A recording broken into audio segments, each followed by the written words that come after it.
All right. So my name is Colonel Desai. I'm online as movax, and talk about today is kind of a look at the effects of intellectual property on us, and what life would be like if we had to suddenly reinvent the wheel, live without Silicon Valley. Um, this is actually my first NOTACON, and so far it's been really awesome. I like the staff's great. Met a lot of cool people so far, so very happy to be here. Like most of you, I grew up hacking on software and hardware. I always try to figure out how things work. A lot of discovered reverse engineering, just being confronted by a black box, try to figure out how to tear it open and such. I'm a little bit younger, so my first machine was actually a Pentium 75, like a very nice box, not a 486 or anything. I ended up going to school for electrical engineering and computer engineering. I learned a lot of just science, tech, math, but I still would get confronted by an occasional black box of software or hardware I could not get past. Right now I'm employed as a hardware engineer at a small company in Michigan, and what we do is we roll our own machines from the ground up.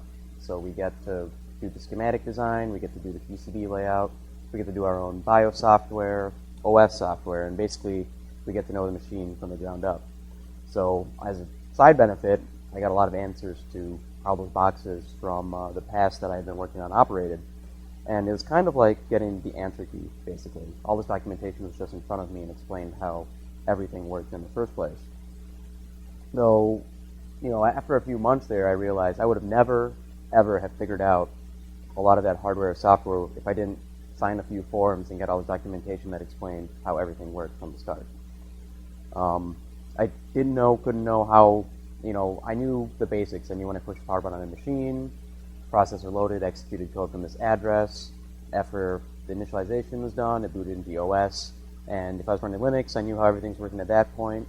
But I still didn't know the deep, low-level functioning of it. I didn't know how exactly it loaded and fetched the code. I didn't know what the bus interfaces were like. I didn't know any of that. It just mostly worked. Some argue that it's a bit far-fetched. You don't need to know the nitty-gritty of how everything operates. You don't even know exactly how your laptop does everything.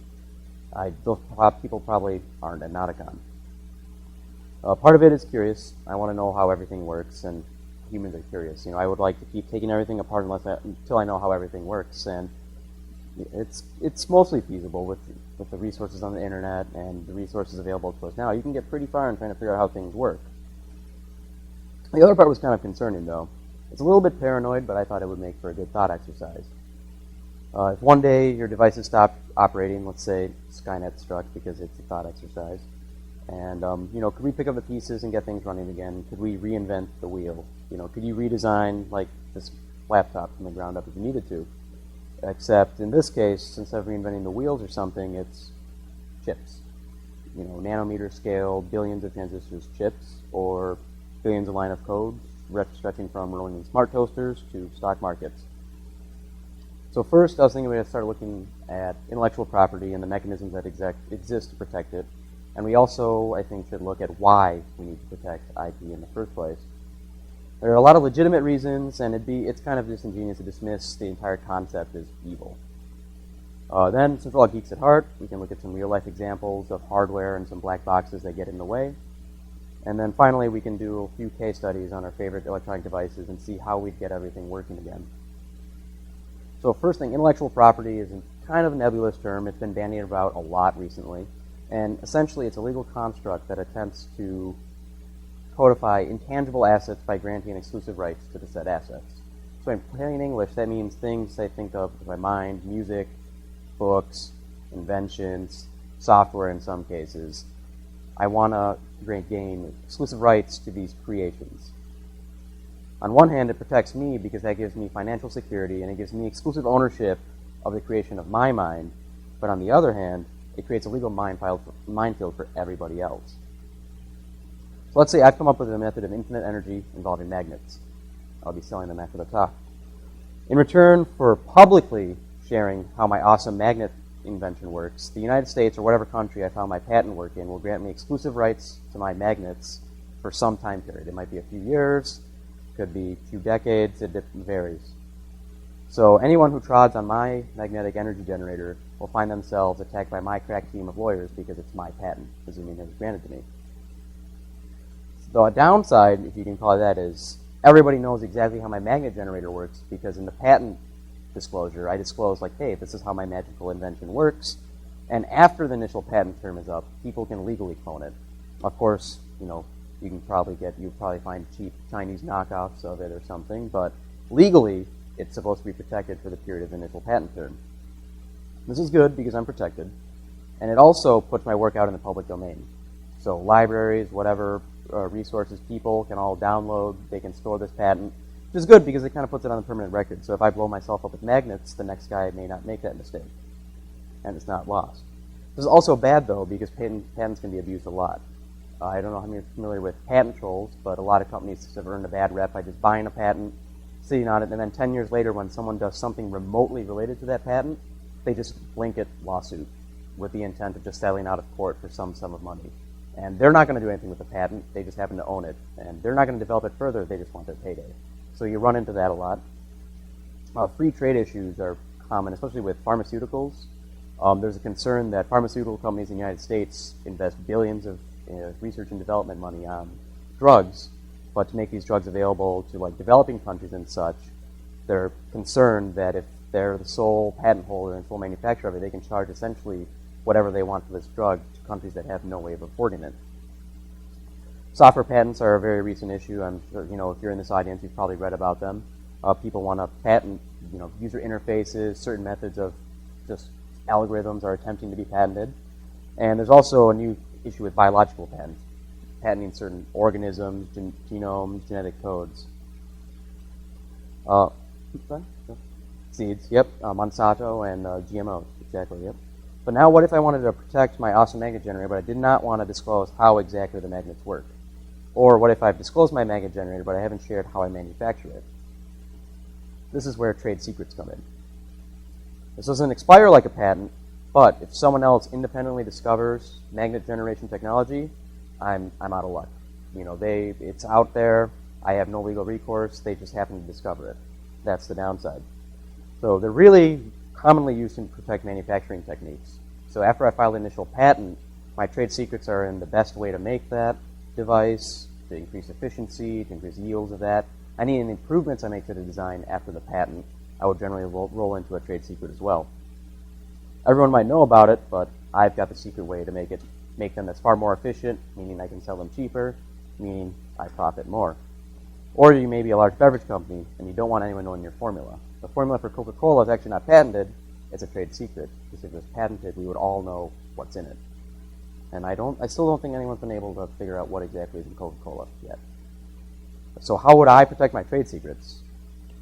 In this NDA, non-disclosure agreement, also called confidentiality agreement, proprietary information agreement, secrecy agreement. A legal contract that is ostensibly used to ensure certain information remains secure. So why would we need this? If I am the guy holding the information, I want to share information with you, but I want to control what you do with it. I want to control who you tell it to. I want to control how far you distribute it. I want control over the information I'm sharing to you. If I'm receiving the data, I need information from you, and you want to control what I do with your information, and I don't have a choice because the only way you'll give me your information is if I sign a non-disclosure agreement. The enforcement method, if I break it, is the legal system. The contracts differ, but I may have to pay a financial penalty. If I'm providing a service to you, I may lose the payments, just sued for breach of contract, a wide variety of protections from the legal system. The time spans can vary. If we're working on a device, it can just remain in place until the device is released. So for computer hardware, a lot of review sites are given NDAs that expire on the official release date of the product. And that's in contrast to some NDA that lasts just arbitrarily a number of years or forever. So the one-way NDA, let's say I've got this really cool widget. I put a lot of time and money into it, and I need a little help putting it together, and I'm planning on patenting this device. You're a reputable sub-widget manufacturer, and I'd like your help in finishing my product. But you do a lot of business in sub-widgets. You help out my competitors. You do a lot of business with a lot of people. So I need you to promise to keep my information secure and properly utilized.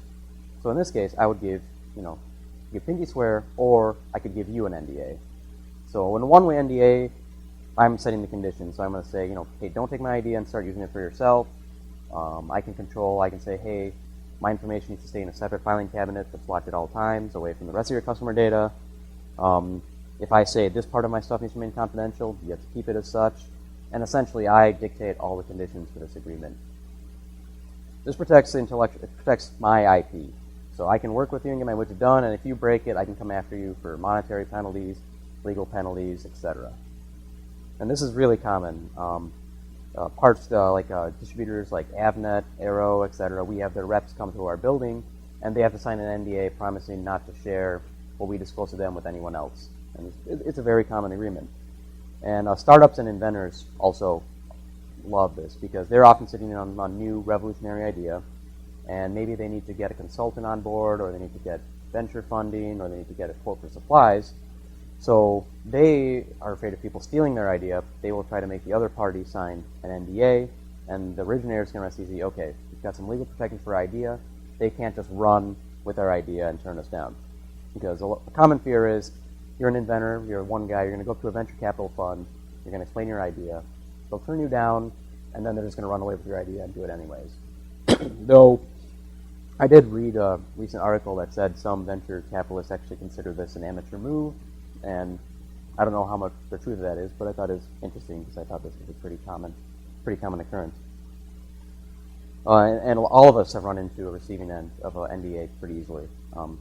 Data sheets, information access, especially for complex devices, you need to sign an NDA to get in the first place. If you're an independent contractor, often your client is going to make you sign an NDA. Site visits, if you're like a field guy or something, you're visiting companies, a lot of times they're going to say, hey, anything you say here, you can't tell anyone, or we're going to break your knees. Interviews, like I think Google might still do it. Their interview process was NDA'd. You can't share the questions we ask you and such with anybody else. And of course, if they take you on a tour of the campus, whatever you see there needs to stay in your head. You can't tell anyone about it. Exams, a lot of professional licensing exams. That agreement you sign at the beginning that says you're not going to tell anyone what's on the exam, that's a non-disclosure agreement. Video game beta tests are also NDA'd. So like the WoW beta testers, any MMO beta testers are actually under an NDA because revealing results of this test beforehand can affect your bottom line. And your job. When you sign your employment contract, you've also probably signed an NDA for your company. And if you run afoul of these, chances are the guy with the NDA can afford a better lawyer than you can, which means they're going to win. Two-way NDAs are very similar, except now both parties have a vested interest in keeping the information secret. Let's say we're collaborating on a joint widget project. I'm delivering some hardware, and you're doing the software for this. We're just going to agree to keep the details of this widget between us. It's a mutual agreement. We can both set the conditions and such, warm fuzzies all around. Real example, commonly between a BIOS vendor and a chip manufacturer, they're going to have an NDA. So the BIOS vendor can develop the BIOS, and the chip vendor says, hey, we've got BIOSes available for our chip. So they're going to have a mutual NDA between the two to facilitate the exchange of the information needed. I mentioned that some companies require an NDA in place before you even get to see a single data sheet. If you ever go to like Intel.com and try to pull down a data sheet for, say, Sandy Bridge or something, you're not going to get very far. And there's a few reasons that I've heard justified. None of them have ever told me straight, like, oh, this is why we require an NDA. It could be security. It could be logistics. And in some cases, for some specialty devices, the company offering the device is themselves under an NDA from a fourth party. So for security, it's kind of like security through obscurity, which is, as we know, a terrible idea. Proprietary software protocols are often NDA'd to control who gets to officially use that protocol. I'm thinking of Skype. I don't know if you were. People have been trying to reverse engineer Skype ever since it came out, and I think it's made varying degrees of progress so far. And in some jurisdictions, reverse engineering is against the law, and you could get legal action brought by the owner against you, cease and desist and such. And the interesting thing is, despite the DMCA in America, despite it having a lot of evil-ish effects, it actually allows reverse engineering for the purposes of ensuring, quote-unquote, interoperability with other software. So that's actually not against the DMCA. Hardware security. Software isn't the only one that can enjoy security through obscurity. Hardware can do the exact same thing. For example, let's say, for manufacturing purposes, if I flip a certain pin at a certain time, I can bypass all security measures and write to the entirety of flash memory. It's good for manufacturing, not so good for the end user. They should probably not be able to do that. Or there could be certain registers that need to be programmed with certain magic values for proper operation, or there are secret manufacturing registers to put into a test mode for the factory. It could also be logistics. A lot of older computer hardware, the user manual, Appendix A, was a full set of schematics for the entirety of the machine. Hardware has grown incredibly in complexity since then, and it's actually very common for complex devices. You need the vendor's help in getting it working in the first place. And the vendor has on staff, they pay the salaries of field engineers, application engineers, and they're your point of contact there, and they'll come visit your site, you'll call them up if you have problems getting that chip working. This also costs money because they've got to pay the salary of that guy, which means that in a lot of cases, if you're not going to hit a certain volume, they're just going to say, sorry, we can't really, we're not going to waste our time with you. Or for individual hackers especially, there's no point in caring about us. We're not a revenue-generating source. Or, perhaps a company is using technology that they themselves are subject to NDA for. Some schematics will actually have the pages with those chips in it redacted because of NDA. And there's actually some open source hardware that I've seen that uses chips like, I think from Marvel, that are under NDA. So when you get to the page with that chip on it, it's just a black box that says NDA required. It kind of defeats the purpose. There's a reason all these protections exist, which are good for the IP owners. They can make things, however, difficult for us, open source hacking community. And not to mention, it also generates a huge barrier of entry due to cost. Many of the software packages used in electronic design are completely out of reach for us. PCB design tools, Altium Cadence can be upwards of $5,000 a seat. Logic design, I think, I was talking, actually one of the guys here at NOTACON used to work for a logic design company, and I think he said they're around $250,000 per seat, and you need 5 or 6 seats. And there's also a huge variety of proprietary, highly specialized tools that are just incredibly pricey, very out of range for us. Luckily, there's a lot of good hobby class tools out there. There's cheapish oscilloscopes, multimeters aren't too bad. You can afford this, but to reverse engineer or hack at more advanced systems, they're not going to cut it. A high-speed oscilloscope you need for differential signals starts at the price of a nice BMW and goes up to 3 or 4 of them. Advanced debuggers for debugging Intel and AMD hardware, you have to pay several $1,000s for. Spectrum analyzers are incredibly expensive. Logic analyzers, we have affordable USB logic analyzers, but for PCI and other buses, you're going to need much larger, much more complicated device. To be completely fair, this is more so, it's critical for the developers of the hardware to need it, not so much for hacking reverse engineering. Part of it is being creative and getting the job done without having any of these devices. But it would be nice, it's nice to have, nice to dream about. Also, commercial products are designed with digital signal oscilloscope. So basically the littler ones are like digital oscilloscope, but the larger ones are multi-gigahertz bandwidth. You can probe high-speed differential signals like PCI Express, serial ATA, and such. And I think the most recent quote we got at work actually for new just probes, not even the scope, an individual probe was I think $5,000 or $6,000 just for that. So incredibly expensive. And then commercial products are designed with one purpose in mind, and that's we got to make them as easy as possible. Parts will be designed to be easy for machines to assemble. There's no need to have debug circuitry or headers on the final product. There might be write-once manufacturing bits or jumpers. For desktop machines, the BIOS is flash, the code is written to flash, and then they flip bits, which only give you read-only access from then on. And especially portable products like cell phones, I think every successive iPhone gets progressively more and more difficult to disassemble without breaking the thing, and they're intended to be replaced, not repaired. So and I think the new iMac is, I think for iMacs you need suction cups to get it off there, and I think a few devices are actually epoxied shut too, so there's no chance of getting it open without causing some damage to it. Also, some protocol specs aren't actually freely available. You need to be a member of a consortium, or you have to cough up varying amounts of money. So some specs are open. The USB spec you can download, HDMI you can download. A lot of these you can just go online, maybe just give up your email address, but you can get a PDF copy of the spec. A few of them though, like PCI Express, you need to be a member of the group. SATA, actually, you only need to pay $40 for the spec. But for some ISO specs, it's almost extortion level pricing. It's like, I think like 100 euros per section of a spec in some case, and 100 euros is, what, $150 probably, I think, around 1.5 times. So fairly expensive. Sometimes, though, you can find these documents. A lot of companies really like to keep unsecured FTPs just floating around. And a project I worked on in the past was just working on the PlayStation 2 emulator, and we actually stumbled across the entirety of Sony's documentation for it because some Korean game developer had left their FTP open for their developers, and in a directory they had the entire dump of the SDK and the entirety of the documentation for the system. So that was pretty much a gold mine to hit. It's rare, but a lot of companies just kind of leave this around on accident. Sometimes you can stumble across this information.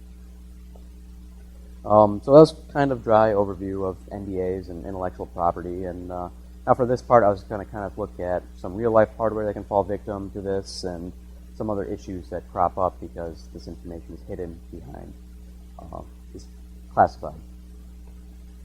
So Arduino is it's open source, and it certainly qualifies.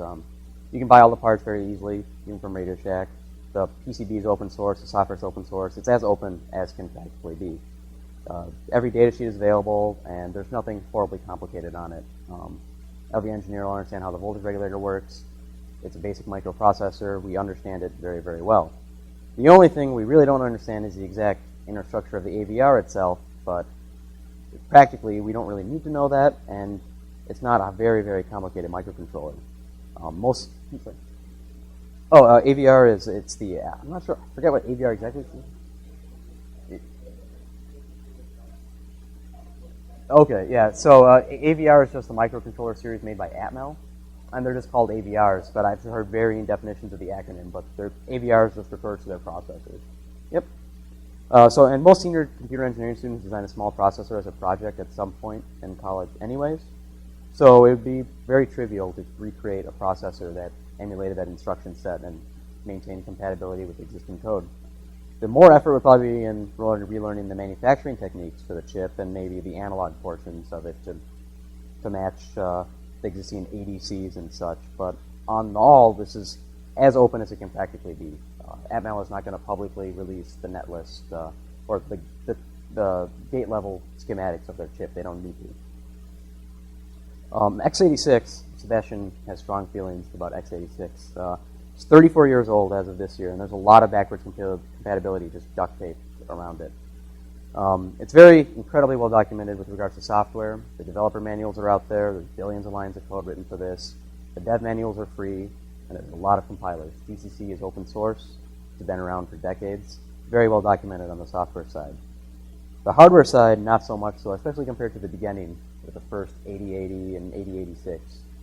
Now there's very, very little documentation on the hardware.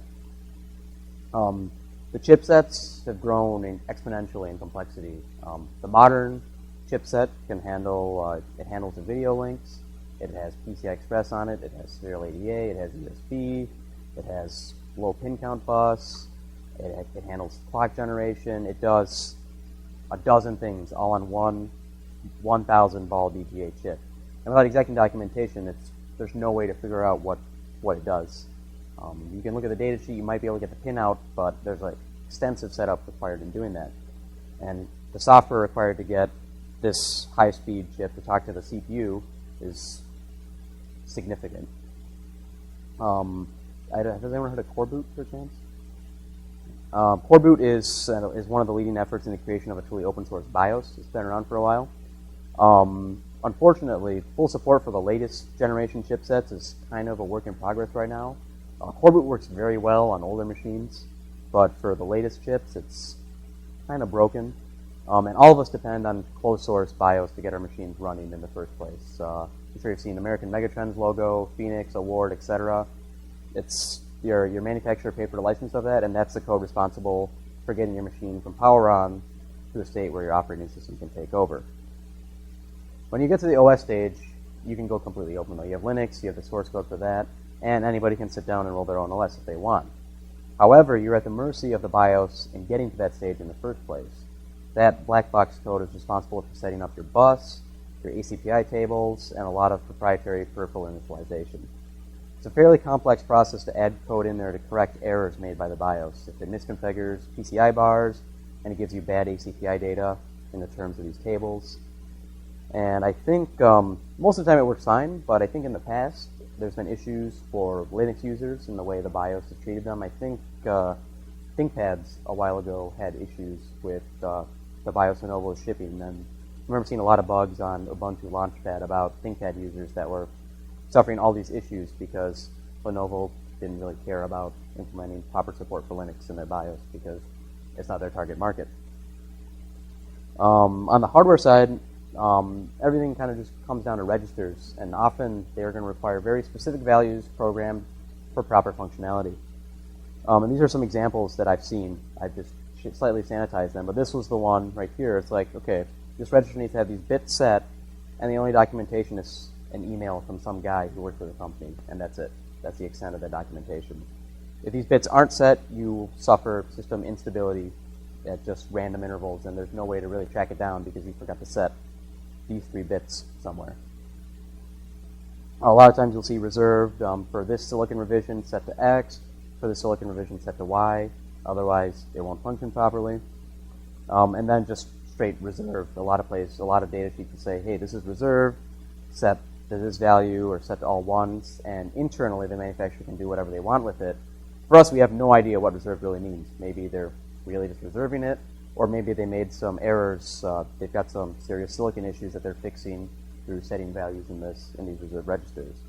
This is very time-consuming and difficult for us to reverse engineer. The physical hardware isn't left out of the fun either. You'll get things like this ball must always be tied to 1.5 volts for proper operation. Reserved operation may be required in the future. Or ball A1 must always be tied to ground, otherwise undesirable behavior may occur. And by undesirable behavior, that could be an issue that manifests itself like every 100 hours. Your system might reset itself occasionally, and how are you going to track it? And you'd have to track it down to, internally this ball must always be connected to ground, otherwise because of some manufacturing flaw that it could reset itself occasionally. So with the cost and size of these devices, from several $100s, it's just not practical to try and use them without documentation. It's just throwing away money. And that's if you can get the distributor to sell them to you in the first place. A lot of places will not even sell them to you if you waive money at them. They'll say, well, do you have a non-disclosure agreement signed? Like, do you have a vendor contact? Do you have all this? No? We're not going to sell it to you. Have you guys heard of Raspberry Pi, right? The upcoming computer. They actually, I heard, a developer had a blog entry. It was like pulling teeth to get Broadcom to sell them the system on a chip, which is the core of Raspberry Pi, because they weren't going to push 100,000 units a year. And Broadcom's like, you're actually going to cost us money in terms of supporting this. They somehow got Broadcom to agree, but that's a case in point here. They wanted to use that chip, but what was that? Oh, does he work for Broadcom now? Okay. Yeah, probably then. Yep. Oh, he worked. Okay, he used to work for Broadcom. Still work for Broadcom. Okay. Okay.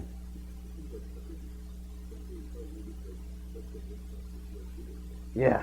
Yep.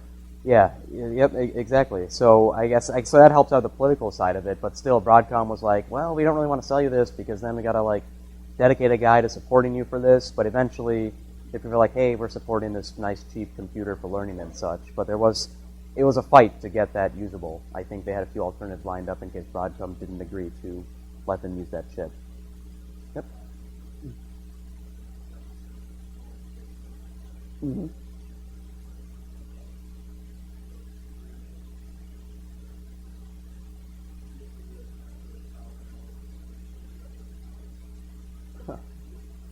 What was it?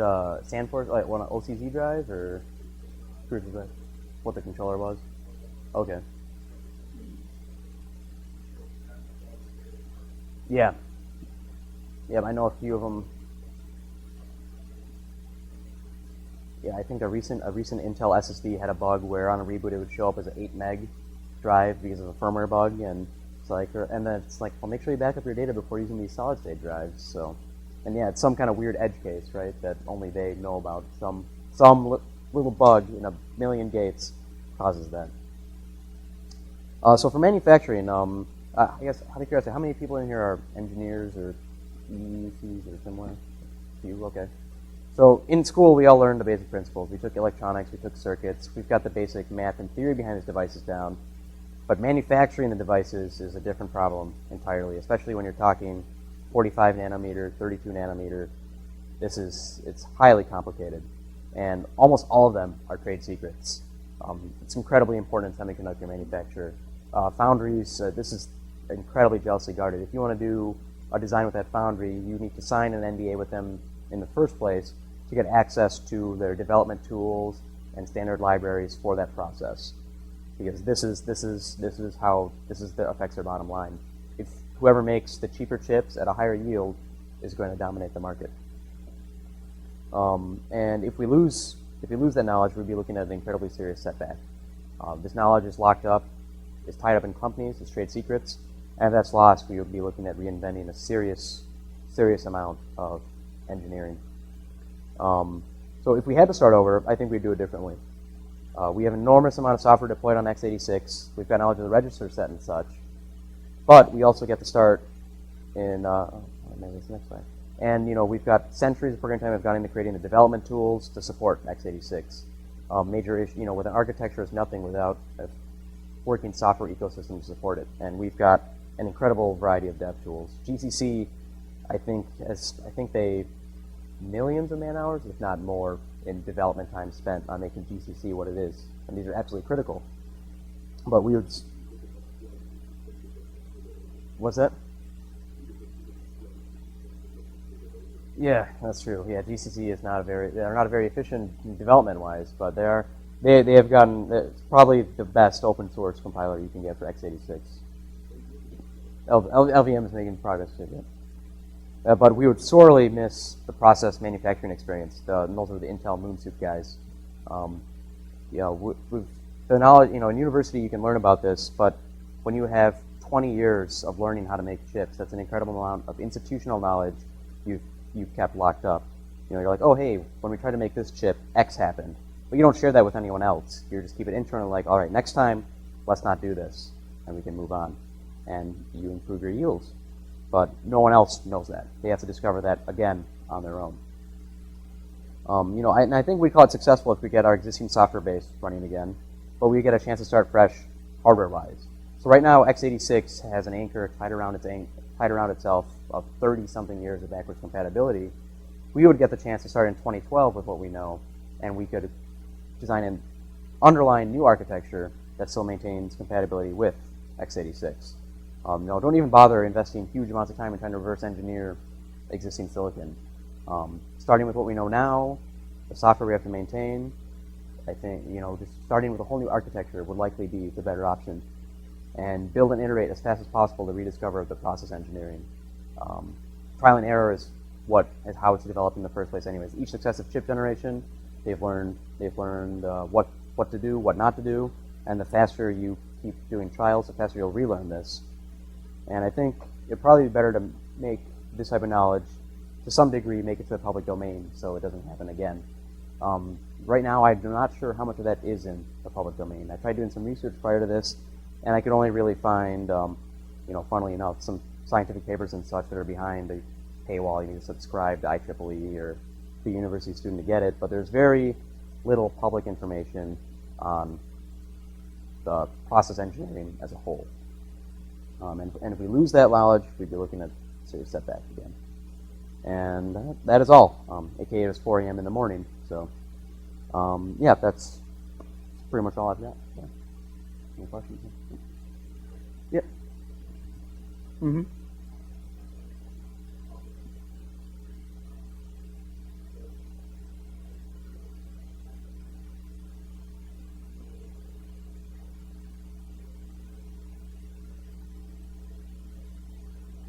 Oh, okay. This is still binary. Oh, okay.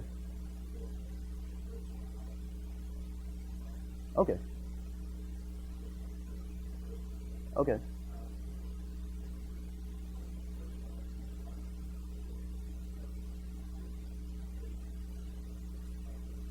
Yep.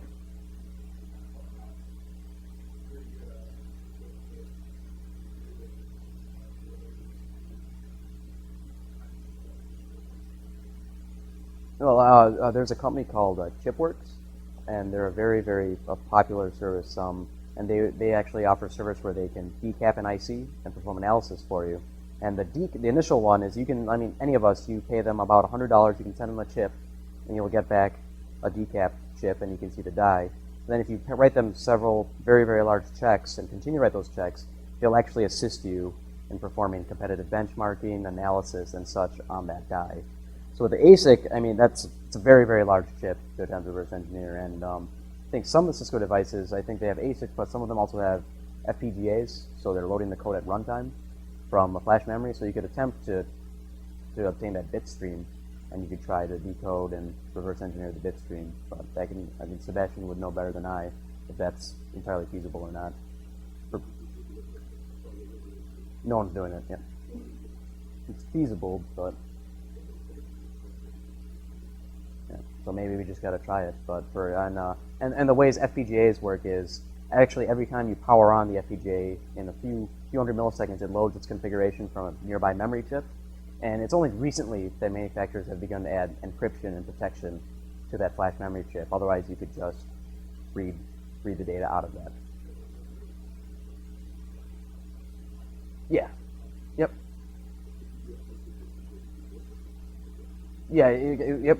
It's encryption. Yep. Glitch a reset line or something. Yep.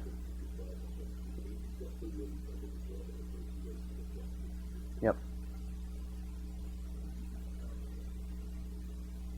So ASIC stands for Application Specific Integrated Circuit, and basically an ASIC is if you need a chip for some purpose, and one dedicated purpose, and you want to make it yourself, that would be an ASIC. And you have to calculate the economies of scale, because building an ASIC is an incredibly expensive process.